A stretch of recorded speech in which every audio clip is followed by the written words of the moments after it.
Perkawinan menurut Undang-Undang Nomor 1 Tahun 1974 merupakan ikatan lahir batin antara laki-laki dan seorang wanita dengan tujuan untuk membentuk rumah tangga yang bahagia dan kekal yang berdasarkan ketuhanan yang Maha Esa. Perkawinan merupakan salah satu jalan untuk mencapai kebahagiaan.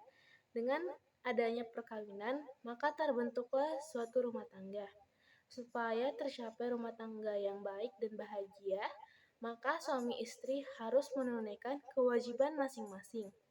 Ketentuan-ketentuan masalah harta bersama selama perkawinan berlangsung telah diatur dalam pasal 35 ayat 1 dan 2 Undang-Undang Nomor 1 Tahun 1974. Komplikasi hukum Islam juga mengatur tentang harta bersama. Akan tetapi, isi aturannya agak berbeda dengan Undang-Undang Nomor 1 Tahun 1974 yang tidak begitu tegas. Baiklah, saya akan menjelaskan tentang kedudukan dan pembagian harta bersama di tanah kampung. Yang pertama, kategori harta dalam perkawinan. Dalam hukum adat Kota Sungai Penuh, harta dalam perkawinan terdiri dari beberapa kategori, yakni yang pertama, harta bawaan, yaitu harta yang dipunyai oleh anak laki-laki sebelum perkawinan. Sedangkan harta yang dimiliki oleh anak perempuan sebelum perkawinan disebut harta dapatan. Jika terjadi perceraian, maka harta tersebut kembali ke masing-masing pemiliknya. Yang kedua, harta percarian, yaitu harta yang diperoleh selama masa perkawinan berlangsung. Jika terjadi perceraian, maka harta tersebut dibagi dua, sama rata antara suami dan istri. Jika ada anak, maka harta bagian untuk suami dibagi dua lagi untuk anaknya. Hutang piutang tanggung jawab bersama dan nafkah anak sampai akil balik tanggung jawab bapak. Yang ketiga, harta warisan atau hibah, yaitu harta yang diperoleh suami istri dari orang tua nenek moyang mereka masing-masing. Harta ini tetap menjadi milik masing-masing. Jika perceraian, maka harta ini kembali kepada masing-masing pemiliknya. Yang kedua, pembagian harta bersama pasca perceraian menurut hukum adat. Yang pertama, cerai hidup ada anak. Bila perceraian dikehendaki oleh pihak laki-laki, menurut adat, harta perceraian dibagi menjadi dua. Lalu, harta dapatan tinggal, harta bawaan kembali, hutang piutang dibagi dua, isi ako purbolako ditanggung oleh bapak atau laki-laki. Nafkah anak sampai akil balik wajib atas bapak atau laki-laki. Yang kedua, cerai hidup tanpa anak. Perceraian tersebut dikehendaki oleh laki-laki. Menurut hukum adat, harta perceraian dibagi menjadi dua, harta tempatan tinggal, harta bawaan kembali, hutang piutang dibagi dua, isi ako purbo kalau ditanggung jawab oleh bapak atau laki-laki dengan ketentuan anak undang sarang dibagi, sekutu dibelah. Yang ketiga, cerai hidup ada anak atas kehendak istri atau perempuan. Harta pencarian dibagi menjadi tiga, harta tempatan tinggal, harta bawaan kembali, hutang piutang dibagi menjadi dua, isi ako purbokalo ditanggung istri. Yang keempat, cerai mati ada anak. Yang mati bapak atau laki-laki, semua harta tinggal pada anak dan istri, kecuali harta peminjaman kembali. Cerai mati tanpa anak, yang mati bapak atau laki-laki, harta pencarian setelah dipotong hutang dibagi dua, harta bawaan atau pinjaman kembali, lalu harta tempatan tinggal.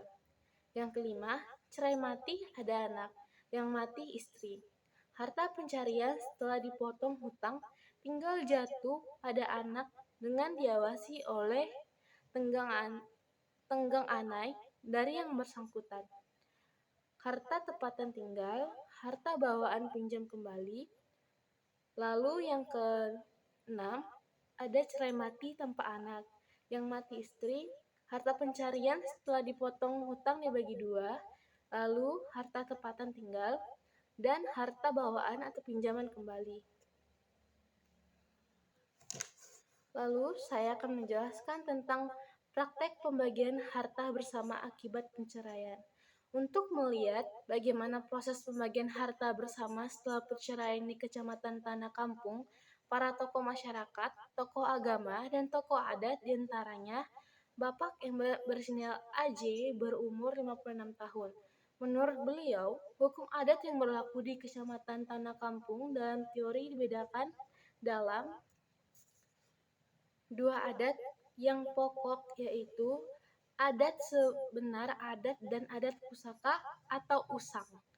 Adat tersebut adalah konsisten yang selalu ada bangunan adat dalam teori rakyat adalah tak lekang deng pane dek laput dek hujan. Selain itu, ada juga yang disebut dengan lembaga, yaitu untuk mewujudkan adat lebih lanjut. Bapak AJ mengatakan bahwa akibat hukum adat dan proses pembagian harta bersama akibat perceraian di tanah kampung, kota Sungai Penuh, menurut hukum adat dikenal ada 3 macam harta dalam perkawinan, yaitu harta asal atau dapatan, harta yang didapat oleh suami istri sebelum melakukan perkawinan, yaitu harta yang diperoleh suami istri sewaktu masih bujang atau gadis dikenal dengan harta bujang atau harta bawaan. Selanjutnya, harta dapatan atau penggadis yaitu harta yang dipunyai si gadis sebelum perkawinan. Harta asal ini dibawa suami atau istri ke dalam perkawinan, akan tetapi tetap menjadi hak milik masing-masing di bawah penguasaan masing-masing. Bila terjadi perceraian, maka harta tersebut dikembalikan kepada masing-masing dari mana asalnya atau pemiliknya. Kemudian, harta bersama atau harta perceraian, harta yang diperoleh secara bersama-sama selama masa perkawinan. Bila terjadi perceraian, maka harta tersebut dibagi menjadi 2, maka sama rata. Telah digariskan oleh hukum adat Kecamatan Tanah Kampung. Sarang dibagi, sekutu dibelah. Pepatah mengatakan, bulat dikeping, panjang dikerat. Anak di luar perhitungan karena anak tanggung jawab bapak. Terkecuali ada kesepakatan bersama sebagai mana ada adat mengatakan, ala siko de janji, ala janji de suko sama suko. Maka harta pencarian maksud saya, kalau sudah suka sama suka dibagi berdasarkan kesepakatan berdua laki bini, serta harta warisan atau hibah, karena di dalam perkawinan suami atau istri ada dapat harta warisan atau hibah dari orang tuanya. Kita ambil contohnya, sang suami dapat sebidang tanah dari bapaknya. Maka kalau terjadi perceraian, maka harta tersebut harus dikembalikan ke yang mendapatkannya. Baiklah, saya akan menjelaskan tentang alasan pembagian harta bersama menggunakan hukum adat.